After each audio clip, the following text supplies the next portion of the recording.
SRM का report है महोदय।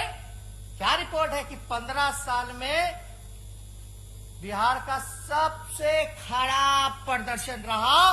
बिहार को जो राशि आवंटित हुई उसका आधा भी खर्च नहीं कर पाए, आधा भी खर्च नहीं। अब कर्ज लेने की बात करते हैं, कर्ज लेंगे, क्या बात करते हैं। कुपोषण सबसे ज्यादा बिहार में है। आयुष्मान भारत प्रधानमंत्री जन आरोग्य योजना के अंतर्गत सबसे खराब प्रदर्शन बिहार का रहा है। ये तो प्रधानमंत्री जी का स्पेशल है स्कीम। हाँ, इसमें बिहार जो है सबसे पीछे रहा आयुष्मान भारत में। सबसे खराब प्रदर्शन यानी भारत सरकार कह रही है सबसे खराब प्रदर्शन। सुनिए आगे, बिहार का रहा है जिसके वजह से केंद्र सरकार ने एक भी पैसा इस साल आवंटित नहीं किया है। 2019 का रिपोर्ट है। केंद्र सरकार पैसे नहीं दे रही है बिहार सरकार को, ये कह के कि भाई सबसे खराब प्रदर्शन है, पैसे नहीं खर्च करते हो तो हम क्या दे तुमको पैसा। यह है रिपोर्ट। स्वास्थ्य पर कैपिटा खर्च सबसे कम बिहार में ही है। प्राइवेट अस्पतालों में भर्ती सबसे अधिक मरीज बिहार के ही हैं। अगर बिहार में अगर सबसे ज्यादा पेशेंट प्राइवेट में जाने लग जाए तो आप समझ जाइए कि आपका पूरा सरकारी इंफ्रास्ट्रक्चर फेल हो चुका है, कोलैप्स कर चुका है। सब प्राइवेट में जा रहा है, इलाज कर रहा है। मानते हैं कि नहीं इस बात? आपके क्षेत्र में ज्यादा जाता है कि नहीं प्राइवेट में? तो ये बताया जा रहा है। ओवरऑल परफॉर्मेंस स्कोर में बिहार ने सुधार की जगह गिरावट दर्ज की है, गिरावट दर्ज की है। ओवरऑल परफॉर्मेंस स्कोर निचली पायदान पर है। नीति आयोग के अनुसार बिहार में स्वास्थ्य क्षेत्र में कोई सुधार नहीं हुआ। की इनपुट प्रोसेस इंडेक्स मानक में भी बिहार का प्रदर्शन सबसे खराब है रहा और पिछले वर्ष तुलना में 17.6 पॉइंट घटा है, जो कि बहुत ही शर्मनाक है। बिहार का टीकाकरण हो महोदय, रिपोर्ट देखिएगा तो आप हक्के बक्के हो जाएगा, चौंक जाइएगा। और हम हक्के बक्के इसलिए कह रहे हैं महोदय, चौंक इसलिए जाएंगे लोग। अभी मंगल पांडे जी कह रहे थे कि केंद्र का टीम आया 3 सदस्य वाला, बिहार का तारीफ किया है। अब सुनिए बिहार का तारीफ जरा सुनिए। पता नहीं मंगल पांडे जी कौन, उनको भाषा समझ में आता है, ये समझने की जरूरत है हम लोगों को। सुनिए, तो देख रहे होंगे कहीं से भी महोदय, अंग्रेजी में है, चाहेंगे तो हम अनुवाद कर सकते हैं। सुन लीजिए, तारीफ किया गया। तारीफ, बिहार का तारीफ सुनना ना चाहिए, और आपका सरकार का तारीफ हो रहा। सुनिए, मेंबर वेर अघस्ट,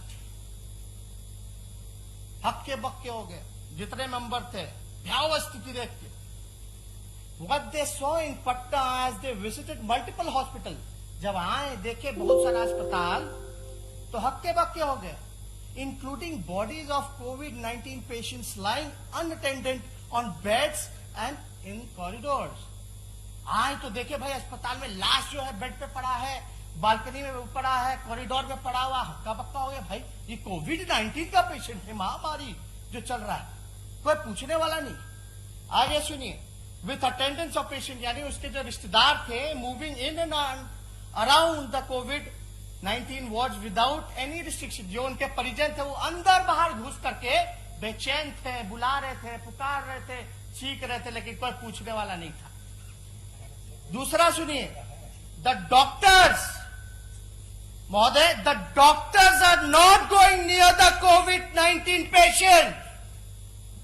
बिहार का डॉक्टर COVID-19 पेशेंट के पास नहीं जा रहा है। मेरा नहीं कहना है, ये जो टीम आई थी रिपोर्ट, 3 सदस्य की टीम, वो कह रही है। क्यों नहीं जा रही है? क्यों नहीं जा रही है? क्योंकि उसको PPE किट उपलब्ध नहीं कराएंगे। शर्मनाक। और ये भी कह रहे थे सुशील मोदी जी, COVID-19 के लिए भी हम लोग पैसा खर्च कर रहे हैं, इतना 1000 करोड़, तो पैसा जा कहां रहा है? किसके पॉकेट में जा रहा है? ये तो आपकी भारत सरकार कह रही है। और स्वास्थ्य मंत्री राज्य के बिहार के ही है। बात सुनिए आगे, the whole system has broken down. अब इससे ज्यादा शर्मनाक क्या हो सकता है? पूरा सिस्टम ही टूट गया, फट गया। The doctors fear that if they get infected, no one will look after them. यानी डॉक्टर इसलिए नहीं जा रहे कि भाई पीपी किट नहीं है, अगर हम चले जाएंगे तो हम ही को हो जाएगा, तो इलाज उनका कौन करेगा? डॉक्टर का। इस वजह से नहीं, ये केंद्र का रिपोर्ट है। As per union government, the Bihar government just not spending money on fighting कोविड-19। मतलब केंद्र सरकार कह रही है कि बिहार सरकार कोविड-19 में कोरोना के लिए पैसे नहीं खर्च कर रही है। अरे भाई, अद्भुत है डबल इंजन का सरकार। हाँ, उसी का सरकार और कह रहा है कि पैसे नहीं खर्च कर रहे। और हमको आश्चर्य है कि पैसा नहीं खर्च कर रहे, तो आप लोग केंद्र के हैं, आप लोग क्यों नहीं करवा दे रहे हो भाई डायरेक्ट? यदि आप इंतजार में क्यों नहीं करेगा तो केंद्र सरकार सोई रहेगी, लोग मरते रहेंगे। महोदय थोड़ा देखिए, हमेशा सहयोग करते रहे, थोड़ा बढ़ा दिया जाए, ये बहुत इंपॉर्टेंट है। 1 घंटा 2 घंटा भी बढ़े तो हमको नहीं लगता। अभी तो हम शुरुआत ही किए महोदय, अभी तो शुरुआत ही किए। They are not purchasing rapid antigen kits. The central government recently gave 10,000 such kits for free to Bihar government, but the required at least 4 lakh such kits. यानी भारत सरकार ने 10,000 खाली किट दिया है, 10,000। बिहार की आबादी है 12-13 करोड़ और केंद्र सरकार दे रही है 10,000। वो भी राज्य सरकार नहीं खरीद रही, पैसा फ्री में दे रही है 10,000 किट। और राज्य सरकार कोई भी एंटीजन किट जो है लगभग 4 लाख की जरूरत है तो वो खरीद रही। How can they do a mass testing? हम लोग लगातार करें कि ट्रेस करना पड़ेगा बीमारी को, आंकड़ा जो है, संख्या जो है वो बढ़ाने की जरूरत है। ट्रेस कीजिए, चैन को तोड़ना है। और लॉकडाउन जो महोदय जो पीरियड होता है, लोग सोचते हैं कि कोरोना आएगा, कोरोना चला जाएगा, लॉकडाउन ही उपाय है। ठीक है, लॉकडाउन है, लेकिन lockdown as a pause button काम करता है, आपको समय देता है अपनी कमियों को दूर करने का और अपनी तैयारी करने का। और half of the preparation, half of the preparation यानी आधी लड़ाई आप जीत गए। हमारी तैयारी अगर हो गई तो आधी लड़ाई जो है हम जीत गए, समझिए। अगर प्रिपरेशन अगर पूरा हो गया है हमारा फुल प्रिपरेशन, तो आपका आधी लड़ाई जो है हम जीत गए, ये समझिए महोदय। तो यहां कोई तैयारी ही नहीं किया गया। 4 महीने हो गए महोदय। 16 मार्च को हम लोगों ने पिछला सत्र जो है विधानसभा का वो बंद किया था। अब मुख्यमंत्री क्या कह रहे थे?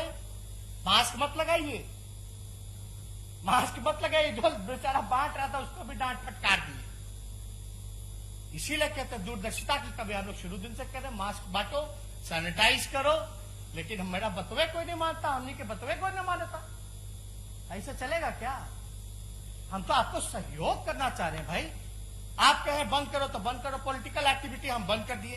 यानी आगे का रिपोर्ट महोदय सुनिए। इन सच डिफिकल्ट टाइम, ये इंपॉर्टेंट है, लोगों को समझना पड़ेगा, जानना पड़ेगा। In such difficult time, files related to appointment of 4,000 doctors and 6,000 nursing staff are shutting between the Minister and Secretary of the State Health Department for months. इसका मतलब है कि कई महीनों से एक तो डॉक्टर की ऐसी कमी, हम तो बता दिए भाई 3200 शहर का है, 3200 पे एक डॉक्टर है और 17,000 पे जो है ग्रामीण इलाकों पे डॉक्टर है, तो ऐसी कमी है। रिक्त पद है डॉक्टर का, नर्स का, डॉक्टर का 4,000 और नर्स का 6,000, वो खाली है। केंद्र सरकार कहती है नियुक्ति ही नहीं किया जा रहा, पद जो है भरा ही नहीं जा रहा, क्योंकि मंत्री से लेकर के सेक्रेटरी तक फाइल घूम रहे, ऊपर नीचे ऊपर नीचे। ये भैया कैसे लड़ेंगे हम कोरोना से? खाली भाषण से कि वर्चुअल रैली से? हम तो बीजेपी कार्यालय में भी लोग पाएंगे, हम तो पूर्व राष्ट्र अध्यक्ष जो उनके थे गृह मंत्री वो पाएंगे। भाई कर लो वर्चुअल रैली, वर्चुअल रैली कीजिए भाई, कीजिए, अच्छा है, रिस्पॉन्स तो मिल ही गया होगा।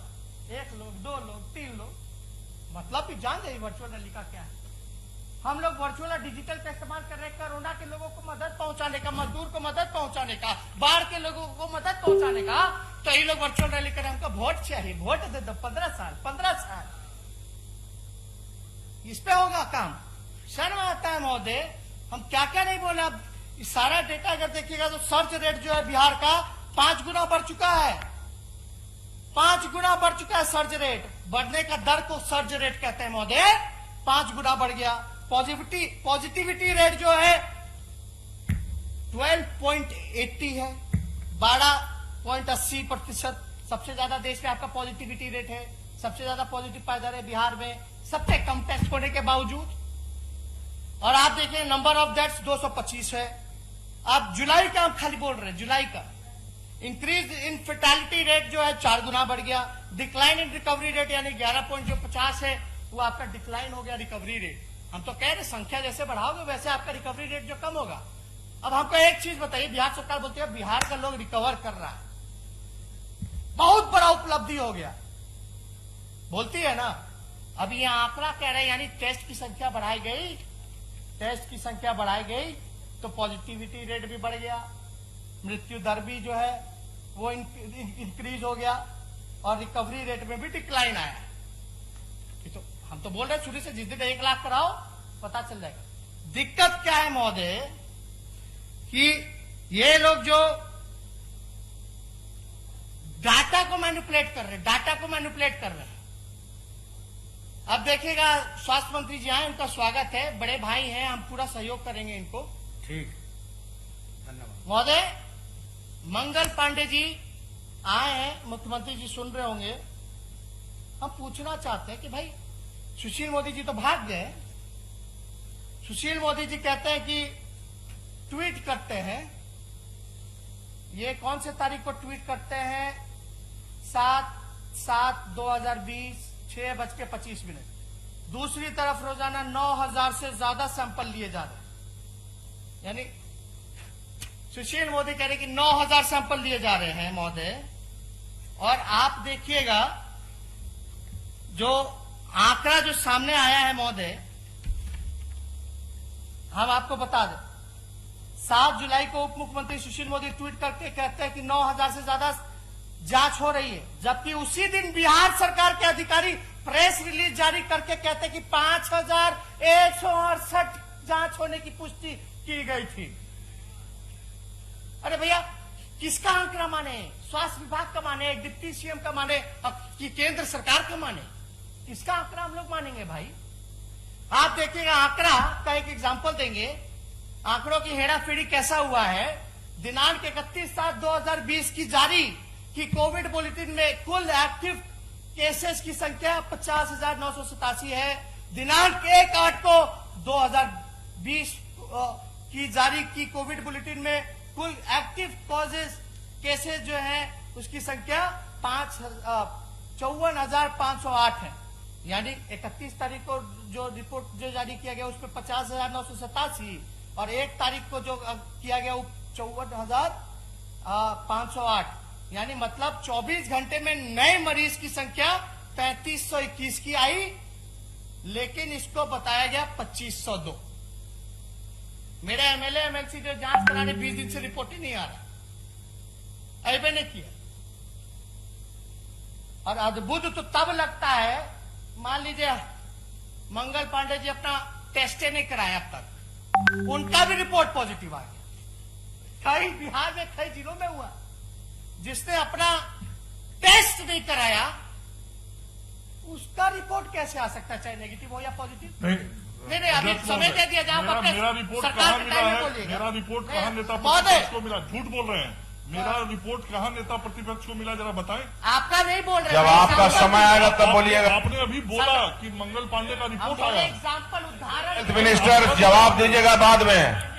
नहीं, आपने अभी गलत उदाहरण दिया, तेजस्वी ने गलत मान लो उदाहरण था। मैंने टेस्ट नहीं कराया, मैं तेजस्वी यादव ने टेस्ट नहीं कराया लेकिन उसका रिपोर्ट आ गया। कैसे आ गया? अरे ये बात नहीं समझ रहे आप। हम किसको समझाएं, किसको सुझाव दें? ये बात इतनी मामूली बात यहाँ बैठे बैठे नहीं समझ में आई, सब लोगों को समझ में आ गया, इनको नहीं समझ में आया। टिकटॉक देखेंगे तो यही ना होगा, इसको और पूछेंगे तो यही ना होगा, टिकटॉक वीडियो। तो महोदय 1 जुलाई 2020 को 13वां स्थान था कोरोना टेबल में, और वही 1 जुलाई को 13वां स्थान था और 1 अगस्त को 7वां स्थान हो गया। जिस प्रकार का संक्रमण फैला टेस्ट पॉजिटिविटी रेट राष्ट्रीय औसत से ज्यादा इस महीने की आखिरी तक बिहार जो है टॉप 3 तक पहुंच जाएगा महोदय। हम तो कह रहे हैं बिहार जो है स्थिति एकदम भयावह बनी हुई है। और नहीं महोदय, अभी तो बाढ़ पे बोले ही नहीं। अरे तो अभी 2-4 आंकड़े आपका समय महोदय 40 मिनट हो गया। अभी आखिरी सत्र है महोदय, ठीक है, आप जल्दी, आखिरी सत्र आप नेता प्रतिपक्ष और आप कार्यकाल का आखिरी सत्र आप तो महोदय सुनिए नेता प्रतिपक्ष, आप तो शुरू से आसन में नहीं, सहयोग करते हैं। एक दो घंटे इतना अब विषय- 5-7 मिनट में अब तो समय क्यों घटाया जाए? अब तो जिसको होना होगा कोरोना हो ही जाएगा, बढ़ा दीजिए 1-2 घंटा जिसमें बिहार का भला तो हो जाए, उद्धार तो हो जाए। अब तो जिसको होना होगा अंदर बाहर कर लिए, जिसको होगा होगा। अब जाएगा लोग, जांच होगा तो जांच में क्या जांच कर रहे हैं लोग? जांच में लोग जांच कर रहे हैं एंटीजन वाला।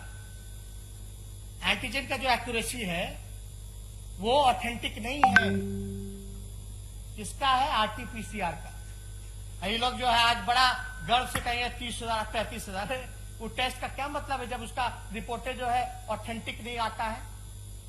आप आरटीपीसीआर कितना करा रहे ये बताओ। और केंद्र टीम की भी तो सलाह थी कि आरटीपीसीआर जो है वो होना चाहिए। ये देखिए लव अग्रवाल जी का सुझाव, आपको तारीफ नजर आ रहा था कि क्या क्या कहे हैं, वो हम अनुवाद कर दिए हैं, बाद में रिकॉर्डिंग में सुन लीजिएगा, काम आएगा, काम आएगा।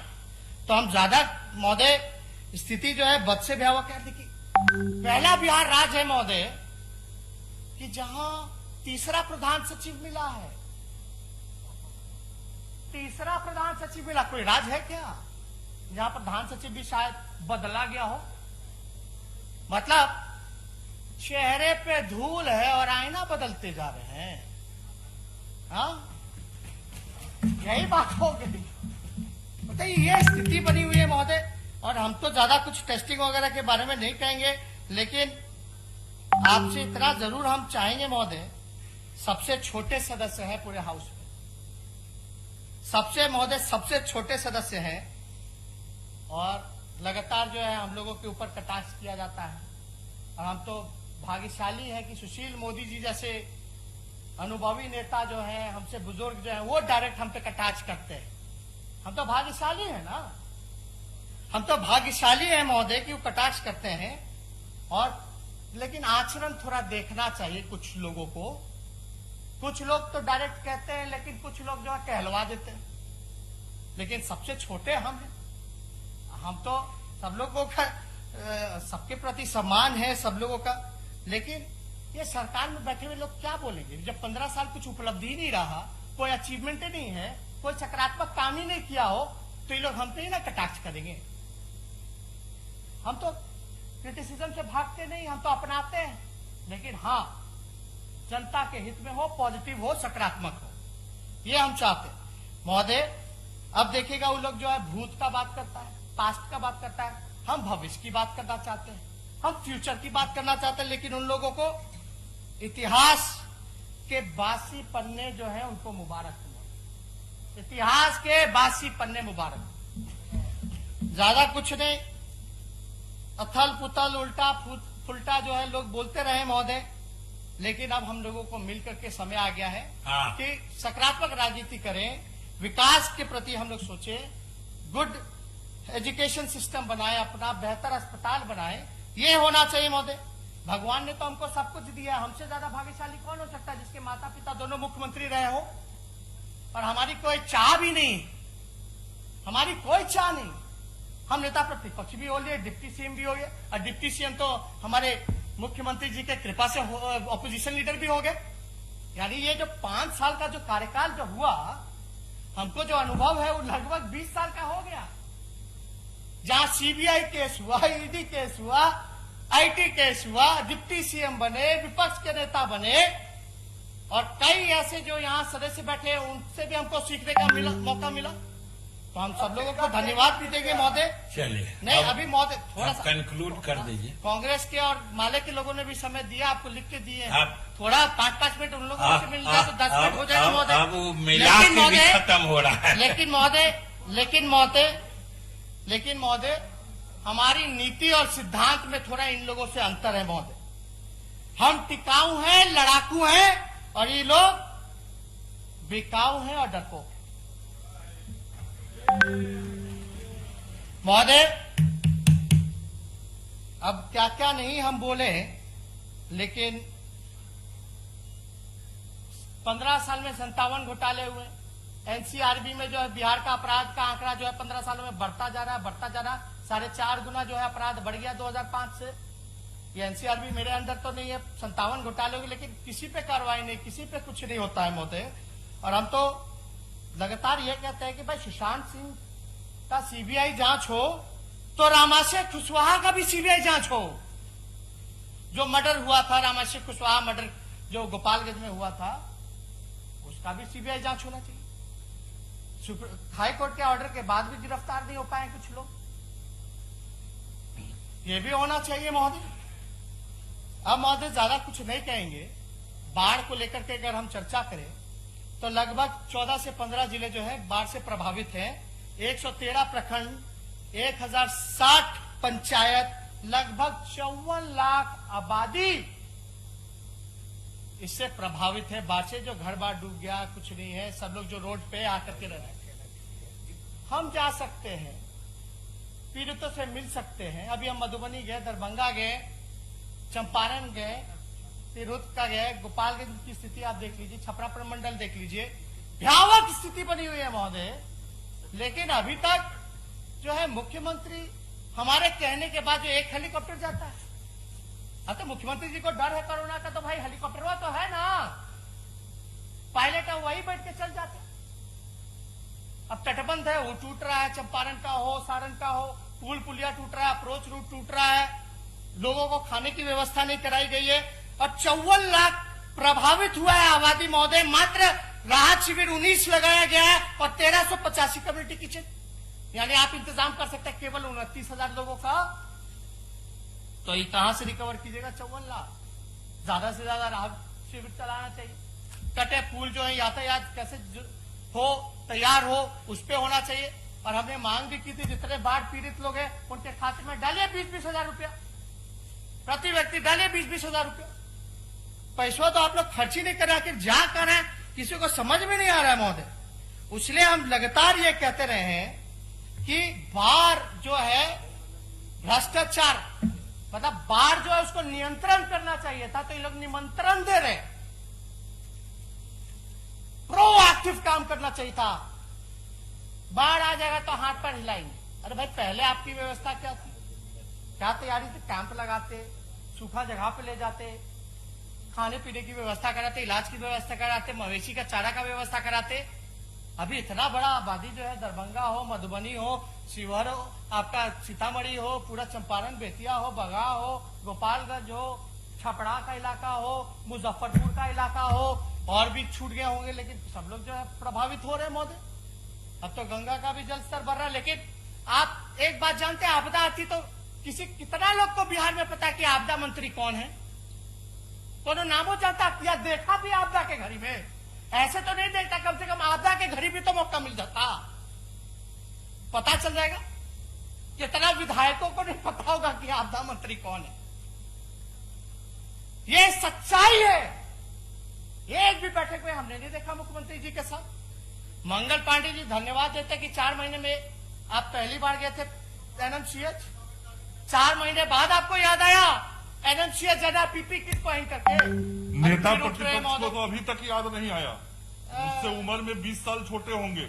मैं तो 5 दिन गया पीपी किट पहन के। एक दिन आप भी चले गए होते, मरीजों से मिल लिए होते तो अच्छा होता। आप बहुत लेट गए। तो आप समझ रहे महोदय, यानी मान लिए कि 5 बार गए, ताली मारे, ताली मारे। आप तो एक बार देखे हैं नेता प्रतिपक्ष महोदय, आपके जाने के बाद बहुत पॉजिटिविटी रेट बढ़ गया। एक दिन नहीं गए। मुख्यमंत्री कितनी बार गए? मुख्यमंत्री जी कितनी बार गए? मैं अभी भी कहूंगा कि आप जरूर पीपी किट पहन के जाके मरीज का हालचाल लीजिए। मुख्यमंत्री और उप मुख्यमंत्री कितनी बार गए? मैं कहूंगा महोदय, नेता प्रतिपक्ष को जाके नहीं, मुख्यमंत्री और उप मुख्यमंत्री कितनी बार गए आप बताइए। नहीं, सरकार है, आप है सरकार। ठीक है महोदय, 4 बार गए। ठीक है तेजस्वी जी, आप कोई मापदंड होना चाहिए, कितना बार जाना चाहिए?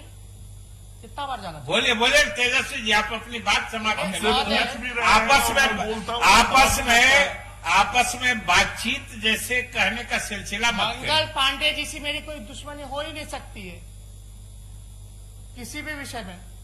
लेकिन आज हम यहाँ नेता प्रतिपक्ष होते हैं, वो स्वास्थ्य मंत्री हैं। हमने आप बताइए कि कौन सा हमने कटाक्ष किया है? ये लोग तो मेरे पे निजी हमला बोलते हैं। हमने कौन सा निजी हमला बोल दिया इतने देर में? कौन सा निजी हमला बोला महोदय?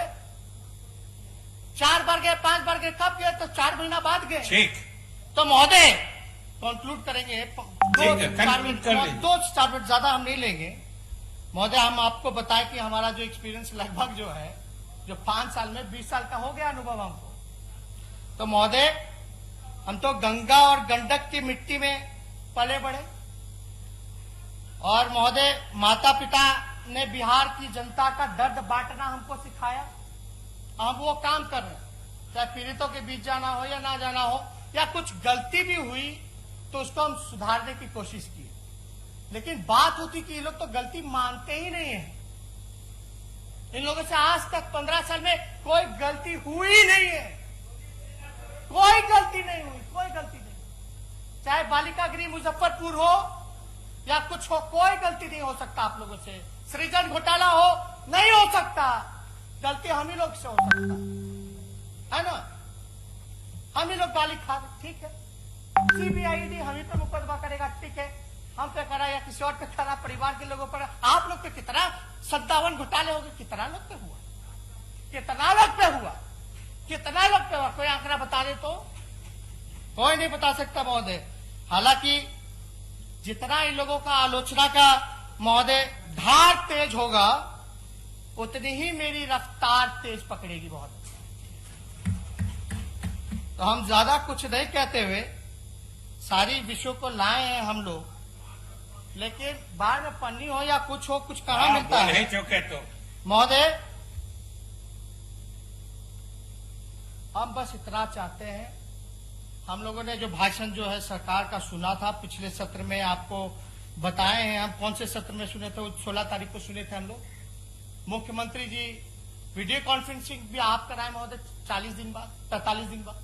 आपको हम दिल से धन्यवाद देते कि आप सजग रहे, कंसर्न थे मैटर को लेकर। लेकिन उसके बाद कब हुआ? ऑल पार्टी मीट कब हुई? बुलाना चाहिए था ना। विपक्ष जो है सरकार का ही अंग है ठीक। ना। और ये तो हम विधानसभा में देखे लिखा हुआ है, विपक्ष जो है वो सरकार का अंग है। सुझाव लेते, मानते, बुलाइए, राय लीजिए। अगर आपसे नहीं संभल रहा है तो महोदय, तो हम ज्यादा कुछ नहीं कहेंगे। लेकिन गोल गोल खाली गोल गोल उत्तर देने से नहीं होगा। हमारा कोई किसी से व्यक्तिगत नहीं है, ये लोग करते रहे जो करना है। लेकिन भैया हाथ जोड़ करके नीतीश जी बाहर निकले, कहीं भी रहे हो, देख ले, हाथ जोड़ते आप बाहर निकले, बिहार के लोगों को बचाइए महोदय। बस इतना ही बात कहकर हम बात को विराम देते हैं। जय हिंद, जय बिहार।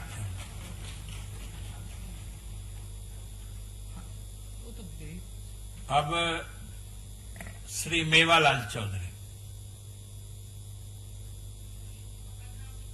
कल में हम कुछ अपना डॉक्यूमेंट ठीक, देना दे चाहते दीजिए। हैं।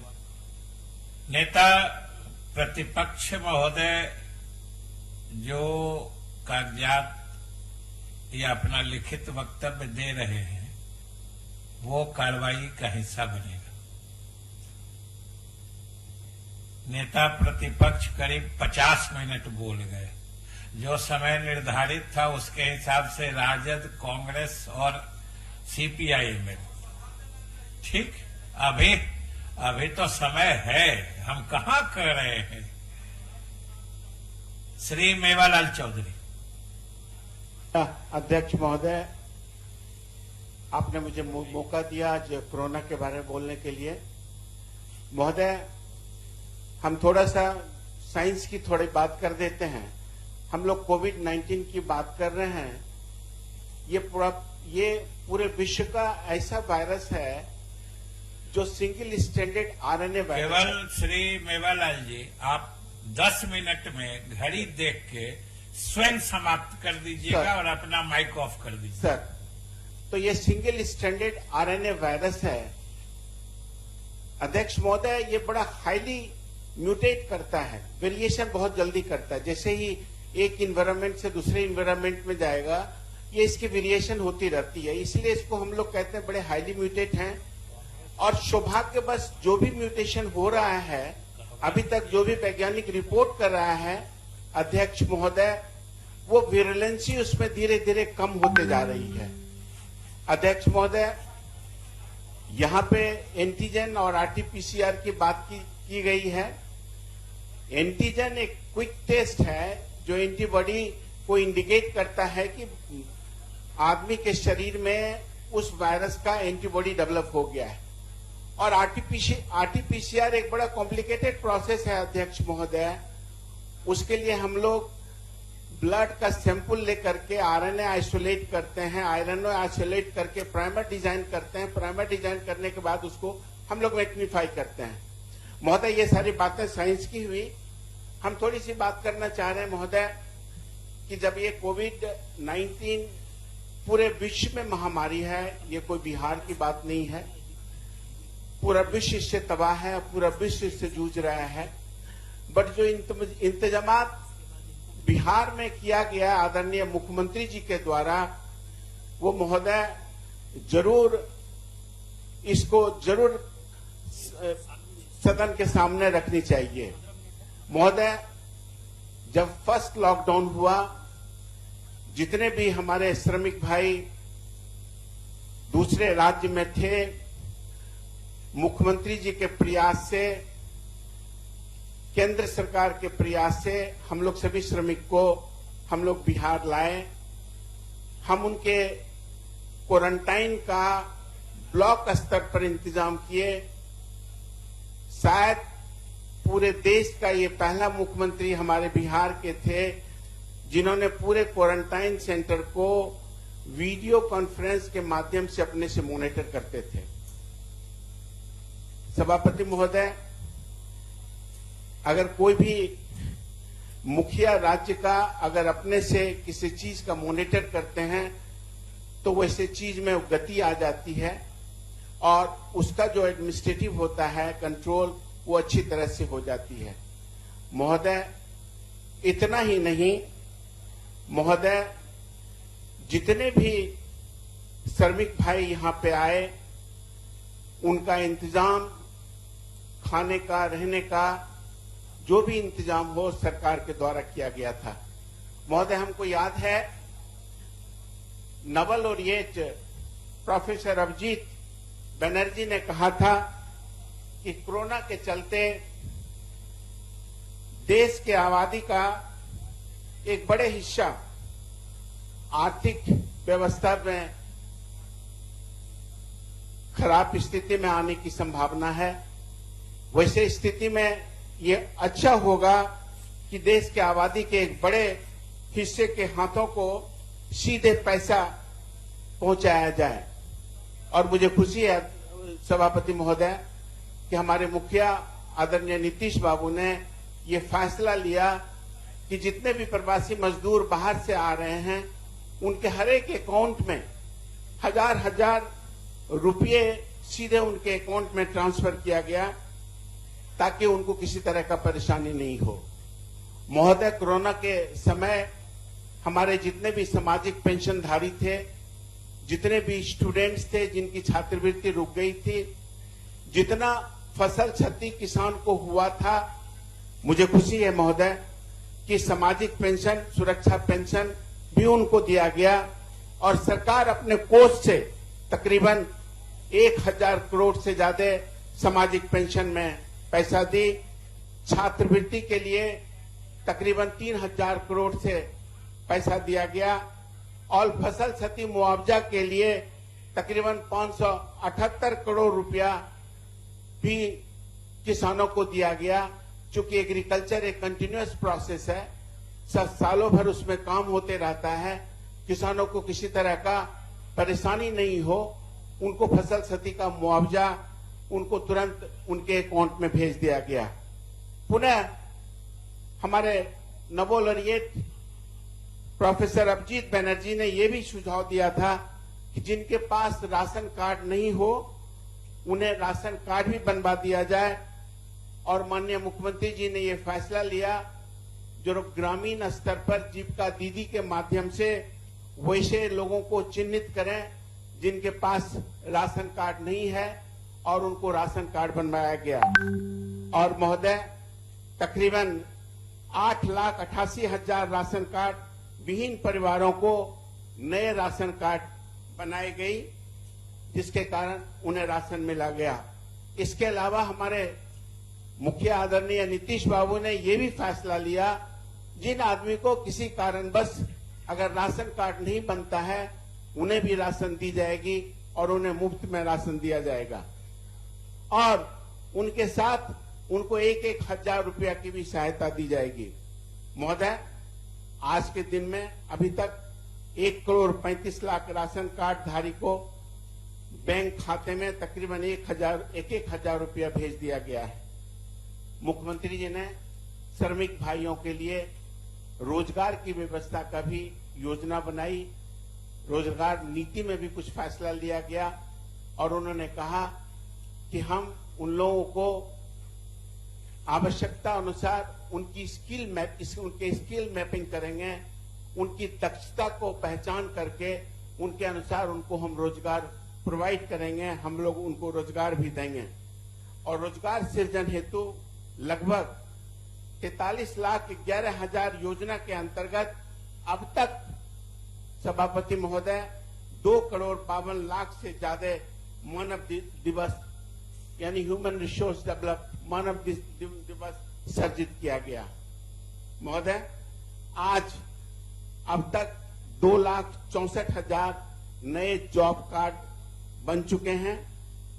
और अगर इसको देखेंगे, अभी तक सरकार अपने कोष से जो खर्च किए हैं कोरोना के लड़ने हेतु तकरीबन 8,538 करोड़, और हाल में जो फैसला लिया गया है सब डिवीजन लेवल पे भी टेस्टिंग की सुविधा हो, ताकि हम लोग जितने भी कोरोना से ग्रसित और संक्रमित लोग हैं हम लोग उनको ट्रैक कर सकें, हम लोग उनको फॉलो कर सकें और एग्जैक्टली हम लोग उनको लोकेट करके उनका अच्छा उपचार कर सकें। इससे आने वाले दिन में महोदय हम लोग कोरोना से ही इजाद पा सकते हैं। महोदय, हम अपने स्वास्थ्य मंत्री को धन्यवाद देना चाहेंगे जो एक प्लाज्मा थेरेपी का कंसेप्ट दिल्ली के थर्माफिक हम लोग बिहार में चालू किए हैं। महोदय, ये क्रॉस प्रोटेक्शन है, हम लोग अगेंस्ट एंटीबॉडी को बॉडी में डाल रहे हैं और इस क्रॉस प्रोटेक्शन से कोविड-19 को कंट्रोल करने में बहुत हद तक सहायक हुआ है। और मुझे उम्मीद है कि आने वाले दिन में जितने भी कोरोना से पेशेंट ठीक हो जाते हैं वो जेनरसली और अपने इच्छा अनुसार वो डोनेट करेंगे प्लाज्मा, ताकि आने वाले भविष्य में जितने को भी कोरोना हो उसका उपचार हो सके। महोदय, हम थोड़ी सी अपने विधानसभा के बारे में आदरणीय स्वास्थ्य मंत्री जी से निवेदन करना चाहेंगे कि तारापुर में एक सब डिवीजन हॉस्पिटल है, बहुत अच्छी व्यवस्था सरकार के द्वारा की गई है, लेकिन डॉक्टर के अभाव में पेशेंट लोग को हम लोग भागलपुर वहां के डॉक्टर रेफर कर देते हैं। हम आपके माध्यम से आदरणीय स्वास्थ्य मंत्री जी को निवेदन करेंगे कि वहां पे कुछ डॉक्टर्स को जल्द से जल्द पोस्टिंग कर दिया जाए। मेरा दूसरा निवेदन आपके माध्यम से होगा कि सर, तारापुर विधानसभा क्षेत्र में 2 एनएम स्कूल की भी स्थापना हो चुकी है। हम लोग आपकी प्रतीक्षा कर रहे थे कि उसका उद्घाटन करेंगे। हम जानते हैं कि आपकी व्यस्तता बहुत है, हम आपसे निवेदन करेंगे कि हम लोगों का भी सौभाग्य हो, अगर आपके पास समय नहीं हो तो पत्र के माध्यम से जो कंसर्न ऑफिसर है उनको इंस्ट्रक्शन दे दिया जाए, क्षेत्रीय विधायक से भी उसका उद्घाटन करा के कार्य शुरू हो। धन्यवाद सभापति महोदय। सुचिंद्र प्रसाद सिंह, आप 5 मिनट में अपनी बात समाप्त करेंगे। जी सभापति महोदय, आज आपने मुझे बोलने का अवसर दिया है। यह षोडश विधानसभा का अंतिम सत्र का आज अंतिम दिन है। सर्वप्रथम मैं आपके माध्यम से पूरे सदन को और पूरे बिहार को शुभकामना दे रहा हूं कि आज रक्षाबंधन का पवित्र त्योहार है। महोदय, मेरी पार्टी ने मुझे बाढ़ पर बोलने का अवसर दिया है। बिहार इस बार भीषण बाढ़ की विभीषिका से जूझ रहा है। एक लंबे अंतराल के बाद अतिवृष्टि और बाढ़ के पानी से बिहार बेहाल और एक तरह से तबाह हो रहा है। लेकिन महोदय, मुझे याद है कि अभी नेता प्रतिपक्ष बोल रहे थे कि जब हमारी सरकार थी तो बाढ़ में क्या व्यवस्था सरकार करती थी। और इस सदन के अधिकाधिक माननीय सदस्यों को याद होगा कि आदरणीय लालू प्रसाद जी जब इसी बिहार के मुख्यमंत्री थे और बिहार में जब 3 में बाढ़ आई थी तो उन्होंने कहा था कि बाढ़ आ गया है, गरीब भाई अब मछली मार मार के खाइए, अनाज का कोई उपाय नहीं है। आदरणीय मुख्यमंत्री जी उस समय के बोले थे कि इतना पानी तो हमारा पशु पी जाएगा, बिहार में जो पानी है वो हमारा पशु पी जाएगा। लेकिन बिहार में कोई व्यवस्था बाढ़ की नहीं हुई थी। और आज बिहार की सरकार के मुखिया आदरणीय नीतीश कुमार जी, सुशील कुमार मोदी जी एक एक बाढ़ प्रभावित परिवारों के लिए कम्युनिटी किचन सहित सूखा राशन पहुंचाने का और अन्य सामग्रियों की व्यवस्था कर रहे हैं ताकि बाढ़ प्रभावित लोगों को कहीं कोई दिक्कत नहीं हो। और आज के दिन में बिहार में बाढ़ है, इसको बेहतर तरीके से स्वीकार किया जा सकता है। लेकिन बिहार की सरकार ने एक बेहतर व्यवस्था के माध्यम से बिहार के सभी बाढ़ प्रभावित क्षेत्रों में, अतिवृष्टि और जल जमाव के क्षेत्रों में सरकार के माध्यम से और अन्य माध्यम से भी बेहतर सहयोग कर रही है। इसको कहने में कहीं अतिशयोक्ति नहीं है। महोदय, मुझे तो समय कम दिया गया है। मैं आपके माध्यम से सरकार को कुछ सुझाव देना चाहता हूं। सरकार का जो नर्म्स है कि बाढ़ प्रभावित इलाकों में ही बाढ़ प्रभावितों को, बाढ़ पीड़ितों को सहयोग किया जाएगा। लेकिन इस बार अतिवृष्टि के चलते काफी जल जमाव हो गया है और जो सरकार के नॉर्म्स है, नियम है कि सरकार के द्वारा कही जाती है कि 7 दिनों तक लगातार अगर कहीं पानी जमा रहता है तो उसे बाढ़ प्रभावित क्षेत्र माना जाएगा। लेकिन मैं आपके माध्यम से सरकार से मांग करना चाहता हूं कि 7 दिनों से अधिक अतिवृष्टि होने के चलते जल जमाव हो गया है और जिन क्षेत्रों में जल जमा हो गया है, लगातार लंबे समय से जल जमा हो रहा है, बाढ़ पीड़ितों को जिस प्रकार से सहयोग और सहायता दी जा रही है, जल जमाव वाले क्षेत्रों में भी जल जमाव से प्रभावित लोगों को भी सहयोग उसमें दिया जाए।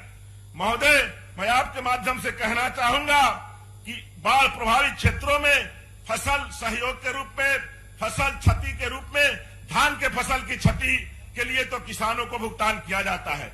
लेकिन इस बार जो उत्तर बिहार का मेजर इलाका है, चाहे पूर्वी चंपारण हो, पश्चिमी चंपारण हो, गोपालगंज, सिवान, छपरा, समस्तीपुर और अन्य इलाके हो जहां बड़े पैमाने पर गन्ने की खेती होती है, और इस बार गन्ने की खेती पूरी तरह से प्रभावित है, गन्ने के फसल बर्बाद हो रहे हैं। मैं सरकार से निवेदन करना चाहता हूं आपके माध्यम से कि गन्ने की खेती जो बर्बाद हो रही है, गन्ने के फसल जो बर्बाद हो गए हैं, उन किसानों को भी कृषि इनपुट के माध्यम से, फसल सहायता के माध्यम से सहयोग दिया जाए ताकि वो किसान अपने अगले बार की खेती करने में उन्हें सहयोग और सहूलियत मिल सके। महोदय, मैं आपके माध्यम से माननीय सरकार को कहना चाहूंगा कि इस बाढ़ के चलते और अतिवृष्टि के चलते गांव में गरीब भाइयों के बीच में कई लोग सर्पदंश के शिकार हो रहे हैं। और सर्पदंश के जो शिकार हो रहे हैं, न तो उन्हें आपदा प्रबंधन विभाग से कोई राशि दी जा रही है, न उन्हें वन विभाग से कोई राशि दी जा रही है। जबकि वन विभाग ने सर्प को वन्य जीव घोषित किया है और उसमें 5 लाख रुपए उनको आपदा के रूप में या उनको सहयोग के रूप में देने का प्रोविजन किया है। तो मैं सरकार से कहना चाहूंगा कि सरकार सर्पदंश को भी या तो आपदा के माध्यम से वैसे व्यक्तियों को राशि मुहैया कराए या वन्य जीव, अब आप समाप्त बस 1 मिनट में महोदय, या वन्य जीव प्राणी के रूप में उन्हें सहयोग प्रदान करे। महोदय, पूरे बिहार के साथ साथ हमारे कल्याणपुर विधानसभा और पूर्वी चंपारण जिला में भी बाढ़ की विभीषिका है। मैं आपके माध्यम से सरकार से निवेदन और आग्रह करूंगा कि पूर्वी चंपारण जिले को बाढ़ग्रस्त क्षेत्र घोषित किया जाए और सभी किसान भाइयों को जिनका फसल नुकसान हुआ है, जिनके चारे समाप्त हो गए हैं, जिनके मवेशी की क्षति हो गई है, उन्हें भी सहयोग राशि दी जाए। आपने मुझे बोलने का समय दिया, सभी भाइयों ने मुझे सुना। मैं माननीय समस्त के माध्यम सदस्य से पूरे बिहार के भाइयों को राजीव तिवारी। बहुत बहुत धन्यवाद और शुभकामना देते हुए अपनी बात समाप्त करता हूं। सभापति महोदय, 5 मिनट में समाप्त करेंगे। मुझको बोलने के लिए मौका दिए हैं, इसके लिए मैं आपको धन्यवाद देता हूं।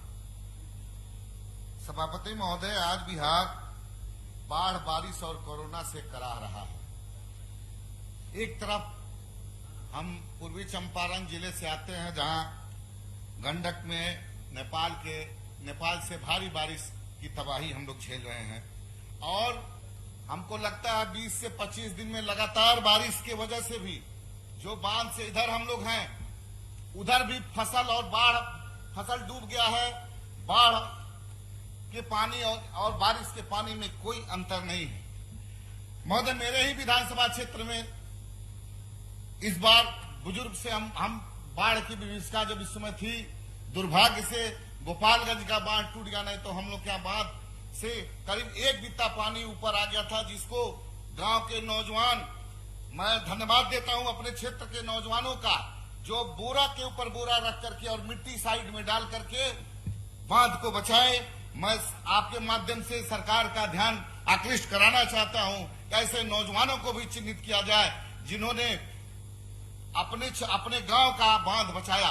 इस बार बुजुर्ग से पूछने पे पता चला, रात दिन मैं भी उनके साथ बांध पे था, और बांध पे बाढ़ के साथ साथ रोज बारिश हो रही थी। इस भयावह घड़ी में वहां के नौजवानों ने जो काम किया है वो बधाई के पात्र हैं। सरकार से मैं मांग करूंगा कि ऐसे नौजवानों को चिन्हित किया जाए और उनको पुरस्कृत किया जाए, जो इस विषम परिस्थिति में अपने गांव के, अपने क्षेत्र के बांध बचाने में लगे रहे। मैं रात भर उन लोगों के साथ मैं भी था, देखकर मुझे अपार खुशी हुई कि हमारे क्षेत्र में ऐसे नौजवान हैं जो ऐसी परिस्थिति में बाढ़ से या किसी भी महामारी से मुकाबला कर सकते हैं। बारिश की वजह से भी यही हाल है, फसल तबाह है। अब हमारे साथी बोल रहे थे कि गन्ना का फसल डूब गया है। हम लोग गन्ना क्षेत्र से आते हैं, गन्ना का फसल लगभग 100% चौपट हो गया है। मैं आपके माध्यम से सरकार का ध्यान आकृष्ट कराना चाहता हूं कि ऐसे गन्ना जो किसान हैं उनको भी कुछ लाभ, कुछ मुआवजा दिया जाए।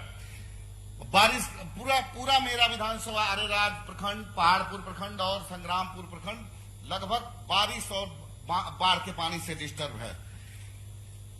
रही बात कोरोना की, तो आज कोरोना, हमारे नेता राष्ट्रीय अध्यक्ष आदरणीय चिराग पासवान जी कोरोना महामारी में पहले भी चिंता व्यक्त कर चुके हैं। अचानक बिहार में कहां से आया, कैसे आया, सब लोग जानता है, लेकिन कोरोना की महामारी अभी बिहार में चरम पे है। मैं सरकार की तारीफ करता हूं। मेरे यहां अनुमंडल अरेराज में पीएपी किट सब कुछ है, लेकिन मैं अपने मंत्री का ध्यान आकृष्ट कराना चाहता हूं कि वहां के डॉक्टर नहीं निकल रहे हैं। ये दुर्भाग्य की बात है। सब कुछ रहते हुए सरकार के डॉक्टर मरीज जिसका चिन्हित हो जा रहा है कोरोना का पेशेंट है, वहां जाने से कतरा रहे हैं। मैं आपको बता देना चाहता हूं कि 20-25 दिन पहले मेरी मां को कोरोना हुआ था। मंत्री जी 2-2 बार हालचाल लिए, लेकिन मैं होम क्वारंटाइन करा करके अपनी मां का इलाज करा रहा था। मंत्री जी 3-3 बार फोन किए। मैं धन्यवाद देता हूं इस सदन में मंत्री जी को, लेकिन मेरे अरेराज रेफरल अस्पताल में आपके माध्यम से मैं मंत्री जी को शिकायत भी कर रहा हूं कि डॉक्टर को मैं बोला कि एक बार दिन में आकर के ब्लड प्रेशर और चेक कर लीजिए थोड़ा, लेकिन दुर्भाग्य है कि मैं नहीं कोई आया। मुझे डीएम से शिकायत करने पड़ा। उसके बाद एक असिस्टेंट आया जो लैब टेक्नीशियन है, वो आया, डॉक्टर नहीं आया। ऐसे चिन्हित किया जाए ऐसे डॉक्टरों को जो सरकार की बदनामी करवा रहे हैं। महोदय, केंद्र सरकार के द्वारा हमारे बिहार में कोरोना की जब महामारी शुरू हुई थी, तो हमारे मुख्यमंत्री नीतीश कुमार बहुत अच्छा इंतजाम किए थे। मैं चूंकि 2-3 स्टेट मैं आ गया हूं, जानता हूं कि सब स्टेट से बेहतर हमारे मुख्यमंत्री जी का था, लेकिन कुछ ऐसे पदाधिकारी जरूर हैं जो सरकार की किरकिरी करा रहे हैं। उनको भी चिन्हित करने की आवश्यकता है। जिसमें बाहर से हमारे मजदूर आ रहे थे, उस समय हमारे यहाँ खाने की व्यवस्था बढ़िया थी। हमारे यहाँ जहाँ पर क्वारंटाइन सेंटर था, उनको बिस्तर था, उनको थाली दिया गया था, उनको सोने के लिए मच्छरदानी, सब तरह की व्यवस्था थी। अब आप समाप्त कीजिए। महोदय, मैं समाप्त करता हूं।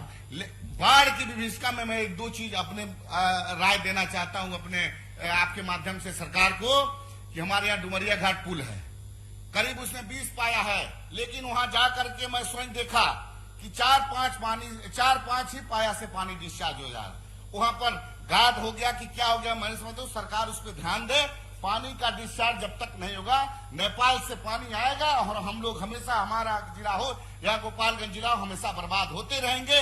इसलिए उस पे सरकार अपने इंजीनियर के माध्यम से जांच करावे और पानी का डिस्चार्ज जल्दी करावे, जिससे नेपाल से जो पानी आता है उससे हम लोग को हर साल जो हम लोग कष्ट में कराते हैं उससे हम लोग को मुक्ति मिले। महोदय, इन्हीं बातों के साथ मैं अपनी बात समाप्त करता हूं। धन्यवाद। माननीय सदस्य तारकिशोर सिंह प्रसाद 2 मिनट में अपनी बात समाप्त करें। माननीय सभापति महोदय, कोरोना ऐसे वैश्विक संकट पर सरकार की ओर से वाद विवाद में मुझे बोलने का जो अवसर दिया, उसके लिए मैं अपने नेतृत्व के प्रति आभार प्रकट करता हूं। ज्ञान भवन में सदन की कार्यवाही यह इस बात को दर्शाती है कि कोरोना के मामले में सरकार और आसन कितना गंभीर है। इसके लिए मैं आसन के प्रति आभार प्रकट करता हूं। मैं सर्वप्रथम अपने माननीय मुख्यमंत्री जी, उप मुख्यमंत्री जी और माननीय स्वास्थ्य मंत्री जी को हृदय से धन्यवाद देना चाहता हूं कि आप नेतृत्व वर्ग की ओर से माननीय उप मुख्यमंत्री जी बिहार के कई कोरोना पीड़ित साथियों से दूरभाष पर बात करके उन्हें उनका मनोबल बढ़ाने का काम किया है। विगत 24 घंटे में सरकार के द्वारा 36,000 सैंपल की कोरोना की जांच की गई। 6 लाख से अधिक लोगों की जांच हो चुकी है। इस बात से यह बात दर्शाता है कि सरकार कोरोना के प्रभाव के प्रति कितना गंभीर है। महोदय, इस वैश्विक संकट से निपटने के लिए माननीय मुख्यमंत्री और उप मुख्यमंत्री के नेतृत्व में सरकार ने मुकम्मल तैयारी की है। लेकिन मैं जो जमीनी हकीकत है उसमें कुछ ऐसे सुझाव हैं, मुझे लगता है कि उन सुझावों को अगर सरकार स्वीकार करती है और बेहतर व्यवस्था की ओर आगे बढ़ सकते हैं। जो आइसोलेशन केंद्र है उसमें प्रत्येक दिन डॉक्टर के द्वारा आप समाप्त करिए। प्रत्येक मरीज को विजिट किया जाए और मरीज को डॉक्टर का मोबाइल नंबर भी उपलब्ध कराया जाए। अगर उसे किसी प्रकार की परेशानी हो तो सीधे उससे बात कर सके।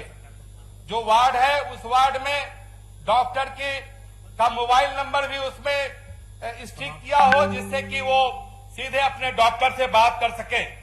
मैं समय की कमी है, सभापति महोदय 2 मिनट। माननीय सदस्य सभापति महोदय 2 मिनट। एक जो सबसे महत्वपूर्ण सुझाव है कि अभी अगर किसी कोरोना पॉजिटिव के रोगी का अगर निधन हो जाता है तो जहां अभी परंपरागत रूप से दाह संस्कार का स्थल है, वहां के जो आबादी है उसका विरोध कर रही है। उसका एक निश्चित रूप से निर्धारण हो। और दूसरा एक महत्वपूर्ण बात है कि जो उसके लिए जो परंपरागत रूप से लाश जलाने का काम करते हैं उनको प्रशिक्षण दिया जाए और उसे राशि का भी निर्धारण किया जाए। मैं कटिहार में जो आइसोलेशन वार्ड है उसको बढ़ाने की आवश्यकता है और कटिहार में जो आईसीयू बहुत पूर्व से संचालित था और जो विशेषज्ञ चिकित्सकों का अभाव में बंद हो गया है, उसको पुनः मैं स्वास्थ्य मंत्री जी से आग्रह करूंगा कि उसे पुनः चालू कराया जाए। 2 मिनट में आप बात रख ले, सरकार का उत्तर होगा, 2 मिनट में बात रख लीजिए। और अंत में सभापति महोदय, अंत में मैं धन्यवाद देता हूं कटिहार जिला के स्वास्थ्य और जिला प्रशासन को कि पूरे बिहार में जांच के मामले में कटिहार में भी एक अपनी अग्रणी भूमिका निभाई है। और मैं धन्यवाद देता हूं जो हमारे जो हमारे स्वास्थ्यकर्मी है, जो स्वास्थ्यकर्मी है, जो हमारे सभापति महोदय, सभापति महोदय, उनका पॉइंट ऑफ ऑर्डर अपना आभार प्रकट करते हैं। पॉइंट ऑफ ऑर्डर है, धन्यवाद देते हुए हम अपनी बात को समाप्त करते हैं। जय हिंद। मेरा पॉइंट ऑफ ऑर्डर है। सिद्दीकी साहब, मेरा आप सुन तो ले, कांग्रेस का 10 मिनट समय है, कहाँ दिए हैं आप? वो आपके तरफ से लिख के आ गया था। हाँ, कि मेरा समय विरोधी दल के नेता को दे दिया जाए। वो लिख के दी है। हाँ, लिख के दिए हैं। बोले कैसा होता है क्या सदानंद बाबू दिए हैं लिख के, नेता आपके है? लिख के दिए हैं सदानंद बाबू। नहीं नहीं नहीं फिर ये उस समय जो कार्य मीटिंग हुई थी संसदीय कार्य अब्दुल बारी मंत्री सिद्दीकी थे, साहब उसमें हुआ था कृपया कांग्रेस बोलें। की बात अपनी कहनी है, उसको कहने के लिए हमको मौका चाहिए। दिया जाए, कोई आप दिक्कत नहीं बोलिए। है। समय बढ़ाने की भी बात हुई थी। सभापति महोदय, आपने बड़ी कृपा की है मुझको समय देकर कि मैं भी बाढ़ और कोरोना की समस्या के बारे में आपका ध्यान और सरकार का ध्यान आकर्षित कर सकूं। महोदय, हमारे यहाँ मिथिला में एक बड़ा पॉपुलर, उसको फकड़ा भी कह सकते हैं, और एक कहावत मशहूर है।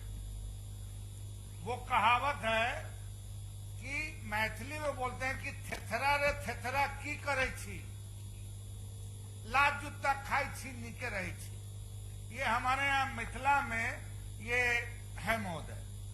अब महोदय, अब चूंकि लगता है कि हम लोग तो एक तरह से आदी हो गए हैं बाढ़ से, इस वजह से कि हर साल बाढ़ आना है। बाढ़ आई, घर डूबा, आदमी मरा, नाव नहीं है, खाना नहीं है, सड़कें टूटी हैं, लोग छप्पर पे पनाह लिए हुए हैं, सांप कट्टी से लोग मर रहे हैं, पानी में डूब के मर रहे हैं। ये कोई एक साल का, इसी साल का ये नहीं है, हर साल होना है। और इस समय विधानसभा में इस पे स्पेशल डिबेट हो जाता है, और फिर अगले साल फिर वही बात, फिर वही ये। महोदय, अब मैंने इसलिए कहा कि हम लोग आदी बन गए।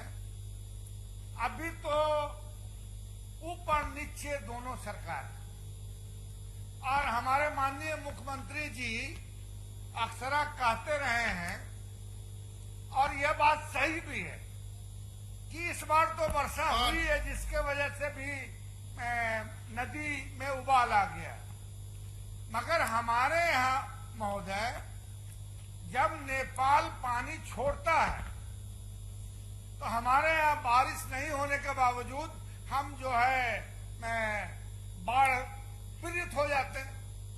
अब बाढ़ पीड़ित जब हो जाते हैं हम, तो हर साल, चाहे मेरी सरकार हो, आपकी सरकार हो, इनकी सरकार हो, वही रोना, और ये निदान कर रहे हैं, ये 1 क्विंटल बांट रहे हैं, तो ये 6,000 रुपया बांट रहे हैं, मगर जान का कोई मोल नहीं है। जो महिला को नाव नहीं मिला डिलीवरी के लिए केवटी में, असराहा में, वो केला का थम पे बनाकर हॉस्पिटल जा रहा है। वो लोग, जो लोग खाने को मोहताज हैं, उनको आप कम्युनिटी किचन चलाकर उसमें आप कितने आदमी को खिला पाइएगा।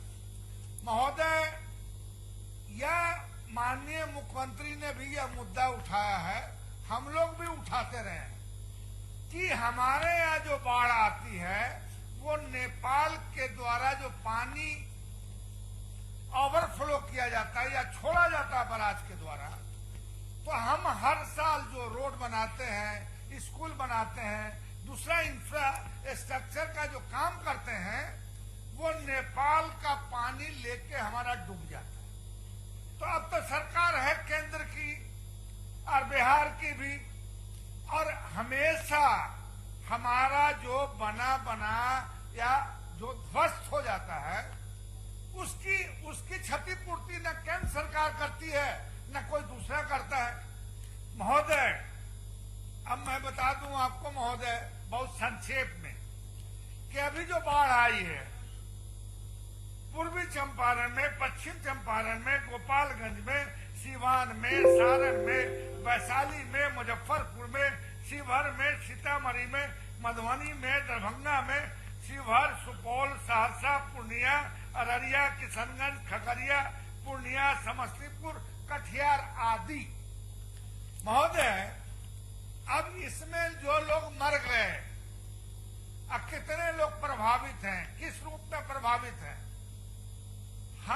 मैं नेता प्रतिपक्ष के साथ दरभंगा और मधुबनी, केवटी, सिंहवाड़ा, मधेपुर, मुजफ्फरपुर का एरिया, वैशाली का एरिया, अब हम बोलेंगे तो लोग कहेंगे बोलता है, मगर हमारा काम है बोलना, हमारा काम है आपको आईना दिखाना, हमारा काम है जो कमी है उसके तरफ जो है आपका ध्यान आकृष्ट करना, यह हमारा दायित्व है। अब हॉस्पिटल की क्या स्थिति, क्या नहीं स्थिति, अब ये सब हर साल बोलते हैं, मगर इसका वही ढाल के पात 3 पात हो जाता है महोदय। अब जो महोदय कोरोना और बाढ़ दोनों पर एक ही साथ बहस रख दिया गया महोदय, ये दुनिया में ये बीमारी आई है, ठीक बात है, मगर क्या है कि जब भी कोई आफत या कोई महामारी आती है देश में, तो यह महामारी और यह आफत न जात देखता है, न धर्म देखता है, न ऊंच देखता है, न नीच देखता है। और इसमें ऐसी महामारी में अगर कोई आदमी किसी तरह की राजनीति करता है तो उसको यहां सजा नहीं मिलेगा तो ऊपर जरूर मिलेगा। अब महोदय मैं कहना नहीं चाहता था, बड़ा दुखी मन से कहना पड़ता है। एक टाइम ऐसा आया कोरोना के बारे में कुछ लोगों ने और गोदी मीडिया से लेके और कुछ संगठन के लोगों ने कहा कि जमात ने फैला दिया। अब कौन कौन जमात वाले से कौन कौन लोग प्रभावित हो रहे हैं, पुजारी भी हो जा रहे हैं, गृह मंत्री जी भी हो जा रहे हैं, फलाने मंत्री भी हो जा रहे हैं। तो अरे जमात को भी हो सकता है, पुजारी को भी हो सकता है, हमको भी हो सकता है, आपको भी हो सकता है। इसमें बीमारी या राष्ट्रीय आफत कोई भेदभाव नहीं देखता है, मगर जो लोग इस तरह का निकृष्टतम काम करते हैं उनको कोई दर्द नहीं है महामारी खत्म होने से। महोदय आप भी तो औरंगाबाद के, जो पहला टाइम था लॉकडाउन का महोदय, मैंने सारी तस्वीर संग्रह करके रखा कि भाई औरतें चल रही है रोड पर प्रसव करती हैं और फिर उठ के 60 किलोमीटर चल जाती है। 12 साल की बच्ची करीब 1400 किलोमीटर चल के आती है, डेस्टिनेशन पॉइंट पे पहुंचना होता है, 19 किलोमीटर पहुंचना है, मर जाती है। बेगूसराय का आदमी आता है दिल्ली से, बनारस में दम तोड़ देता है। जो लोग सफर में मर गए, किस तरह से मर गए, यह आपसे छुपा हुआ नहीं है महोदय। अब मैं इतना ही कहूंगा कि जो कोरोना है इसका फैलाव होगा, और इसका फैलाव जब होगा तो हम लोग तो कह रहे हैं कि अब यहाँ जो हम लोग बैठे हैं हुजूर, सुना अभी कि 4 आदमी का निकल गया पॉजिटिव, यहाँ जो जांच कराया है। अब फिर हम लोग फाइनली जाएंगे तो कितने आदमी का निकलेगा वो अलग बात है, मगर बीमारी में कोई भी किसी तरह का राजनीति करता है तो हम हो या आप हो या कोई हो, उससे बड़ा गंदा आदमी कोई दूसरा नहीं हो सकता। इस वजह से कोरोना में सांप्रदायिक सौहार्द से, मिल्लत से, हिम्मत से और एकजुट होकर राष्ट्र को एक साथ होकर जब लड़ाई लड़ेगा कोरोना का तो मरेंगे मगर हम समाप्त किया जाए। माननीय सदस्य और मैं अंत में इतना ही कह के अपनी बात खत्म करता हूं कि डबल इंजन वाली सरकार नेपाल सरकार से बात करके, और अगर नेपाल सरकार नहीं मदद नहीं करती है तो केंद्र सरकार जिम्मेदारी ले कि जब हिमालय की विभिन्न नदियों से पानी निकलकर हमारे यहाँ आता है राष्ट्रीय प्रॉब्लम है, और राष्ट्रीय प्रॉब्लम है तब फिर भारत सरकार को बिहार में बाढ़ और इस तरह की जो महामारी है इसमें विशेष अटेंशन देने की जरूरत है। यही कहकर हम अपनी बात खत्म करते हैं। धन्यवाद। सभापति महोदय, सदन के अंतिम सत्र में एक नया परिपाटी का शुरुआत हुआ है। इसके लिए आसन को हम बधाई देते हैं कि कांग्रेस नेशनल पार्टी है, उसके जो सीएलपी के लीडर लिखते हैं पत्र में कि हमारा कुछ समय दे दिया जाए राष्ट्रीय जनता दल को, और आसन की ओर से कहा जाता है कि आपका सदन समय नहीं है। यह एक दुखद खेद के विषय है। आज कोरोना का महामारी है। सभापति महोदय, भाइयों जरा शांत से सुनो। ये कोरोना, माननीय अवधेश बाबू का नाम भी पुकारा रहेगा महोदय, जबरदस्ती बोल रहे हैं। ये देखिए, इस राज्य के संसदीय मंत्री इतना संसदीय भाषा का प्रयोग कर रहे हैं, ये क्या मामला? आप अपनी बात रखिए। मैं अपनी बात रखूंगा, मगर संसदीय मंत्री को भी कहिए कि संसदीय भाषा का प्रयोग ना करें। हम कोरोना के संबंध में कुछ बातें बताना चाहते हैं। सदन में 70 साल के भी सदन में थे, 15 साल के भी सदन में थे और 15 साल के सदन में हैं। ये तीनों सदन में रहे हैं। जब भी सरकार उठती है तो पिछले 15 साल के इतिहास उनके एमएलए गिनाते हैं, मंत्री गिनाते हैं, और जब अभी होता है तो आज के दिन बहुत आगे बढ़ के 70 साल के गिनाने लगते हैं। मैं सिर्फ 2-4 बिंदुओं की आपका ध्यान आकर्षित करना चाहता हूं कि क्या उन 70 सालों में पटना पीएमसीएच बना? क्या किस हॉस्पिटल नालंदा मेडिकल कॉलेज बना? श्री कृष्ण सिंह मेडिकल कॉलेज बना? मगध अनुग्रह नारायण सिंह मेडिकल कॉलेज बना? ये 15 साल के लोग उस बने हुए धरोहर में आप क्या किए हैं, ये मुझे बताइए। आज कोरोना का महामारी है, हम सिर्फ मगध मेडिकल कॉलेज की ओर स्वास्थ्य मंत्री का ध्यान दिलाना चाहते हैं कि पूरे मगध मेडिकल कॉलेज में कोरोना का आप स्टेज बनाए हो, L1, L2, L3, और मगध मेडिकल कॉलेज हॉस्पिटल में 9 गो आईसीयू बेड है।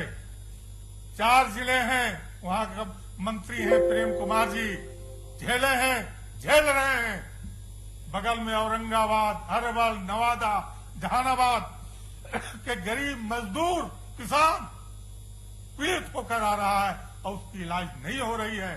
हम जानना चाहते हैं सरकार से, और खास करके बिहार के मुखिया से, जिस पर आस्था और विश्वास था कि बिहार के विकास का बागडोर लिए हैं, बिहार में एक नया इनकलाब लाएंगे, मगर आज कोरोना के मामले में बिहार सिटी हो गई है। आज आप सभापति महोदय औरंगाबाद जिले के हो, आप औरंगाबाद के बताओ, वहां का आईसीयू बन के तैयार है, वर्षों से बना हुआ है, हॉस्पिटल में जंग लग रहा है। उस आईसीयू को चालू कराने की जवाबदारी किस पर थी? और अब जब बात होती है, जब हमारे लोग खड़ा होते हैं तो कभी 70 साल तो कभी 15 साल। अरे भाई, आप इस 15 साल में बिहार में मेडिकल प्रोफेशनल में क्या किए? कितने डॉक्टर के बहाल किए, कितने नर्सों को बहाल किया, इस पर सोचो। आज कोरोना से जूझ रहे हैं, गरीब मजदूर हॉस्पिटल पर भटक रहा है, उसकी इलाज नहीं हो रही है, उसकी जांच नहीं हो रही है। अच्छे अच्छे परिवार के लोग लाइन में लगे हैं। मंगल पांडे जी सीना पर हाथ धर के कहे कि कोई ऐसा दिन है जिस दिन 50 गो संबंध का फोन इनके पास नहीं आता कि मेरे परिवार को एम्स में रखवा दो, मेरे परिवार को नालंदा मेडिकल कॉलेज में रखा दो, और ये कहते हैं कि वहां व्यवस्था नहीं है। ये एम्स की स्थापना कौन किया? या आईजीएमएस की स्थापना 70 साल किया या ये 15 साल किया? ये हम जानना चाहते हैं। और आज जो धरोहर 70 साल बना के गया वो धरोहर बेतिया में मेडिकल कॉलेज बना, वो धरोहर जो है उसको आज अवधेश बाबू अब समाप्त कर दीजिए। अध्यक्ष महोदय अब समाप्त कर दीजिए। अध्यक्ष महोदय 2-3 मिनट चाहिए हमको। अरे 2-3 मिनट से ज्यादा नहीं, आप नहीं 1 मिनट बोलेंगे। चलिए, 3 मिनट compromise अच्छा, अध्यक्ष करते हैं। महोदय, आप सुनने आ जाए। हम आपसे जानना चाहते हैं कि बिहार के मुख्यमंत्री बुद्धिजीवी थे। हमारे नेता राहुल गांधी ने जब 30 जनवरी को केरला में पहला कोरोना आया तो अलर्ट किया और बिहार हिंदुस्तान में दस्तक दिए थे। और 11 फरवरी को हमको आज भी वो दिन याद है कि ट्वीट करके देश के प्रधानमंत्री को राहुल गांधी ने सचेत किया था कि देश में महामारी आ रही है, अर्थव्यवस्था गिर जाएगा।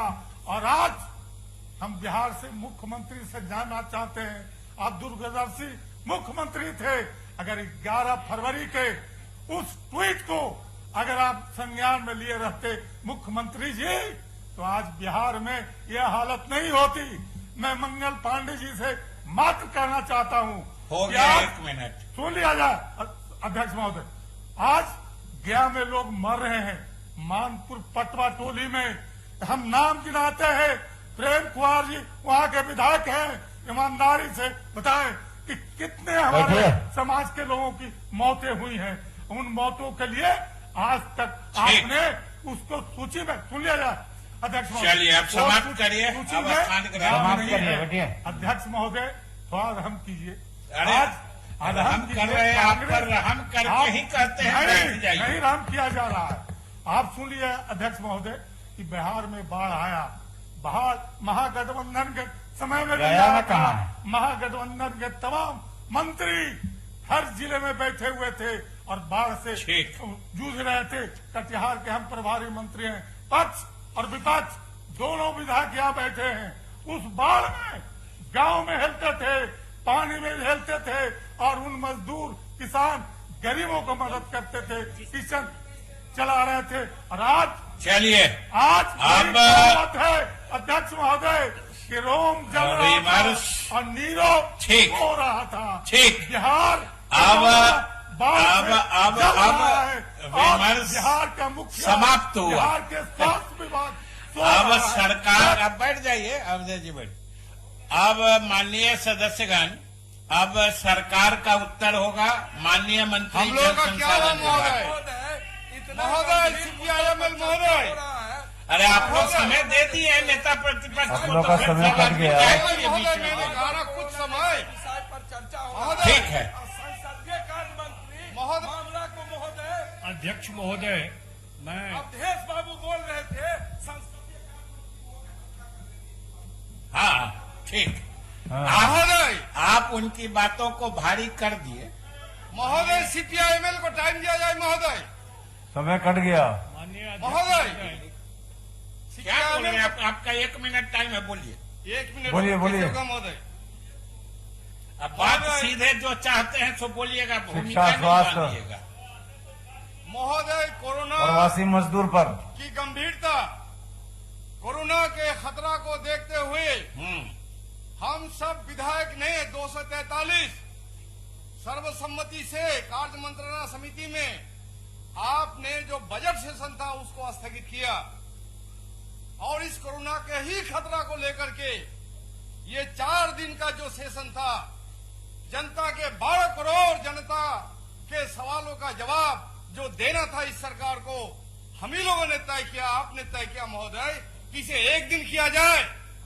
इतने बड़े खतरा की गंभीरता को जो महसूस करते हैं महोदय, और आज टाइम्स ऑफ इंडिया की रिपोर्टिंग है कि 53 लाख लोग बाढ़ से प्रभावित हैं। मैं समझता हूं उत्तर और पूर्वी बिहार का 1 करोड़ जनता महोदय बाढ़ से प्रभावित है। ठीक। और महोदय मैं ये बात जानना चाहता हूं, कोरोना को आपदा घोषित किया है कि नहीं? कोरोना जनित बीमारी से मरे हुए लोगों को 1 पैसा का मुआवजा देने का काम इन लोगों ने नहीं किया महोदय। अंतहीन पीड़ा अब तो समाप्त करिए। मजदूरों ने महोदय, ये हमारे प्रधानमंत्री ने जब वक्तव्य दिया, इन्होंने कहा महोदय कि इनकी जो दर्द पीड़ा का बयान करने का शब्द नहीं है महोदय, शब्द है इनके पास। ये तो शब्दों के जादूगर है। ये मंत्र मन की बात करते हैं, मजदूरी को बात करने का इनके पास समय नहीं है। इसलिए महोदय, जितने लोग मर गए महोदय, मेरे प्रखंड क्षेत्र में, विधानसभा क्षेत्र में, काजी टोला का काजी अनवर, तारीख और महिला, अब आप वादा तोड़ रहे हैं। मरते हुए महोदय आपने देखा, इनके लिए कोई मुआवजा की बात है कि नहीं महोदय? मैं इस सदन से सर्वसम्मति से इस सदन को स्थगित करने की मांग करता हूं। ठीक। और बिहार चलिए, माननीय मंत्री जल संसाधन विभाग, ठीक ठीक, अब आप बैठ जाइए ना। उनके लिए 20-20 लाख रुपया का मुआवजा दिया जाए, और जो लोग देखिए, आप अपना समय तेजस्वी जी को दे दिए थे, फिर भी आपको हम बोलवा दिए। चलिए, माननीय मंत्री जल संसाधन, गुजारिश करता हूं, आप खुद संज्ञान ले, क्योंकि आप इतने संवेदनशील है महोदय। आपने फोन से बात, अब आप लिख के दे दीजिएगा। महोदय, फोन से बात करके आपने विचार विमर्श किया महोदय। आपसे बहुत उम्मीद है महोदय। गुजारिश का है कि कोरोना से जो लोग मर गए, मेरे गांव का एक लड़का महोदय, हमसे तो जो उम्मीद है हम पूरा कर दिए, बहस करा दिए, लेकिन आपसे जो हमको उम्मीद है, में इलाज नहीं होता है, उनको अनुमंडल अस्पताल से सदर अस्पताल भेजा। ठीक, सदर चलिए आप शुरू करिए। करीम के अस्पताल में भेजा, वहाँ से मधेपुरा भेजा, मधेपुरा से भागलपुर भेजा, भागलपुर से फिर सदर अस्पताल कटिहार भेजा महोदय, फिर कटिहार से मधेपुरा सब हॉस्पिटल में भेजा। इसके बावजूद भी महोदय, एक बीमार का इलाज करने के लिए मैंने सुप्रीम हाईएस्ट फ्लड लेवल गया है, और इस बार 2 पीक आया, 11 और 12 जुलाई को, और 19 से 21 जुलाई को। और ये पीक जब आया तो आपको पता है कि जो गंडक नदी है, मैं गंडक नदी से ही शुरू करता हूं कि वहीं पे ये प्रॉब्लम रहा है। जो गंडक नदी है उसका 90% भाग जो उसका कैचमेंट का है वो नेपाल में है, और 10% बिहार में है। 20 तारीख को गंडक नदी में नेपाल से वाल्मीकि नगर बराज से 4,36,000 क्यूसेक पानी निकला, और उसी समय जो बिहार के साइड में इतनी बारिश हो रही थी, जो मोतिहारी, चकिया वगैरह, गोपालगंज के साइड में, वाल्मीकि नगर साइड में, इन सब जगह 200 mm से ज्यादा बारिश हो रही थी, और लगभग 1 लाख क्यूसेक पानी जो बिहार का में जो बारिश हुई वो भी वाल्मीकि नगर बराज से निकल रहा था। तो कुल मिलाकर 5,36,000 क्यूसेक पानी गंडक में से निकल रहा था। 20 पॉइंट ऐसा है जहां की जो हम लोगों को जानकारी थी, वहां पर जो सीपेज पाइपिंग हो रहा था, वो सीपेज पाइपिंग को हम रात में दुरुस्त किया गया।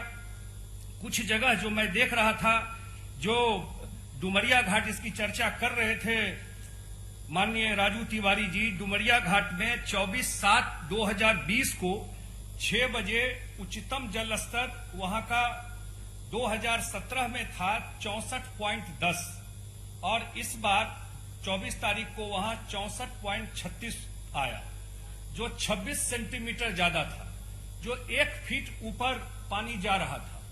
और जो टॉप लेवल है बांध का, उसके ऊपर पानी जाने लगा, कुछ जगह ओवर टॉप कर गया, और इस वजह से 2-3 जगह इसमें ब्रीच हुआ।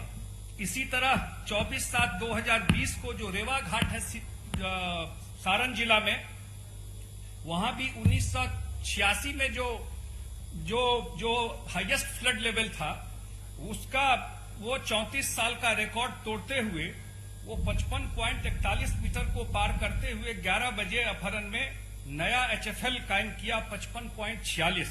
यहां भी 5 सेंटीमीटर ऊपर पानी निकला।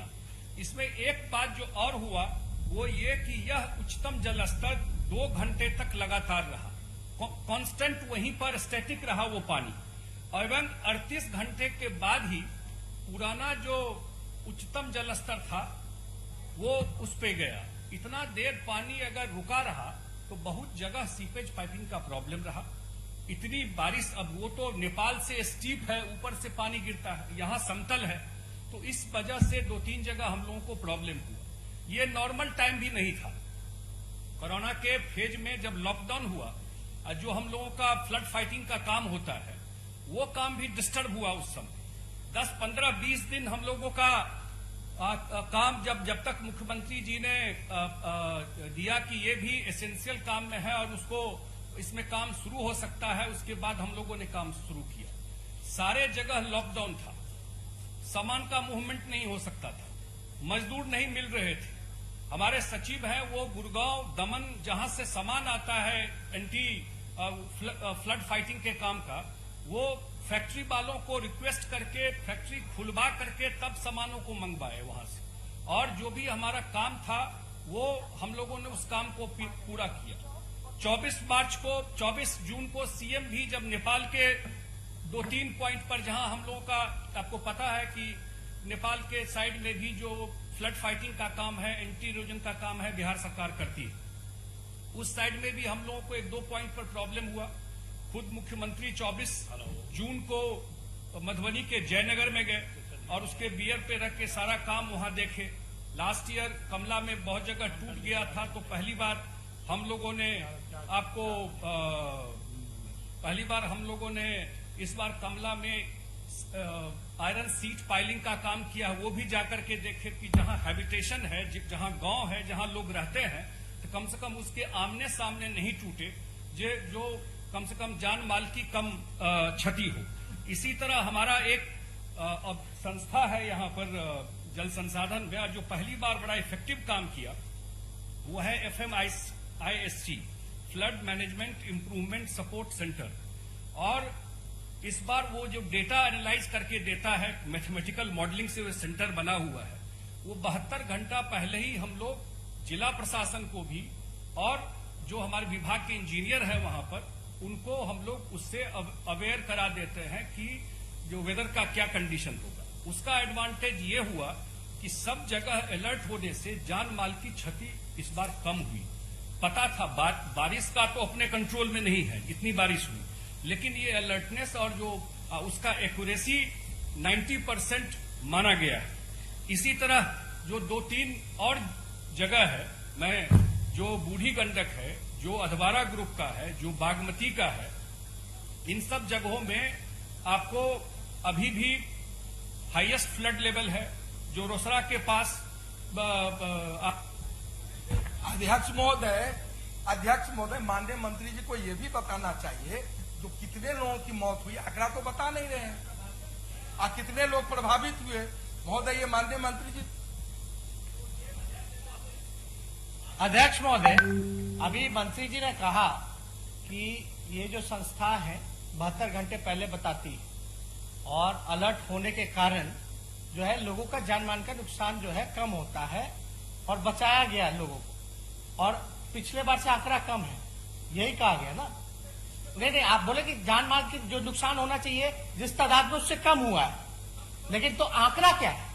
नहीं, आंकड़ा तो बताइएगा ना, कितने लोग प्रभावित हैं, कितने लोग मरे हैं, उस पर थोड़ा पहले बता दीजिएगा तब बताइए। हाँ, ठीक। असल में बता दें कि मंत्री जल संसाधन विभाग या सिंचाई विभाग बोल रहे हैं, ये बाढ़ के आने से संबंधित होते हैं, ये स्थिति बताएंगे। फिर आपदा प्रबंधन विभाग के मंत्री जी के यहाँ वो सारी चीजें होती है, और फिर स्वास्थ्य मंत्री भी बोलेंगे। सब लोग अलग अलग। आपको लंबा अनुभव है महोदय, आपको तो लंबा अनुभव है। और आप जो भी है आपके साथी हैं। विपक्ष के नेता बोल रहे थे कि जो वो जानकारी मिली उसका फायदा ये हुआ, कुछ जगह तो हम लोग के कंट्रोल के बाहर था क्योंकि पानी ओवर टॉप कर गया, गोपालगंज में 2-3 जगह, लेकिन उसी आंकड़ा के बेसिस पर बहुत जगह हम लोग उसको सेव किए और वहां सीपेज पाइपिंग जो हो रहा था, ऐसा 20 जगह, लंबा लिस्ट है, उसी आंकड़ा के बेसिस पर 20 जगह हम लोगों ने उसको बचाया है। अभी फिलहाल जो बूढ़ी गंडक है, जो अधवारा ग्रुप है, जो बागमती का रिवर है, खास करके जो समस्तीपुर जिला है, वहां पर बहुत बड़ी समस्या पिछले 1 सप्ताह से चल रही है। पानी वहां स्टैटिक है, वहां रुका हुआ है, और सारे इंजीनियर विभाग के वहां पर आपको जो करे है, वहां पर समस्तीपुर, दरभंगा, वैशाली आदि जिलों में समस्या बरकरार है। लेकिन उस हाया घाट के नीचे सिरनिया सिरसिया तटबंध पर पिछले 9 दिनों से अत्यधिक जल जमाव की स्थिति बनी हुई है। जल निकासी के अभाव में बाढ़ सुरक्षात्मक कार्य भी अवरुद्ध है, लेकिन विभाग द्वारा स्थिति पर नजर रखी गई है। कल भी और अंत में जो डीएम वगैरह से बात की है, 2 दिन पहले मुख्यमंत्री सारे डीएमओ से बात करके रिव्यू किए, और ये जो जितना मैंने बताया कि जो सीपेज पाइपिंग क्षरण इस सारे चीजों को हम लोग रिपेयर करके ठीक कर रहे हैं। कुछ जगह समस्या हम लोगों को बूढ़ी गंडक में जरूर कल मुजफ्फरपुर के पास भी हुआ है, और मैंने बताया था आपको कि डुमरिया घाट, रेवा घाट, लालगंज, इस सब में फर्स्ट टाइम ये इतना हाईएस्ट फ्लड लेवल बना है जो पिछले 35 साल के रिकॉर्ड को तोड़ा है। तो हम, और ये 3 जगह के अलावा हम लोगों ने बहुत जगह जो गंडक का एरिया है वहां पर टूटने से बचाया, सारण में बचाया, लालगंज के एरिया में बचाया, और रात भर लोग काम किए तभी ये जाकर के बच पाया।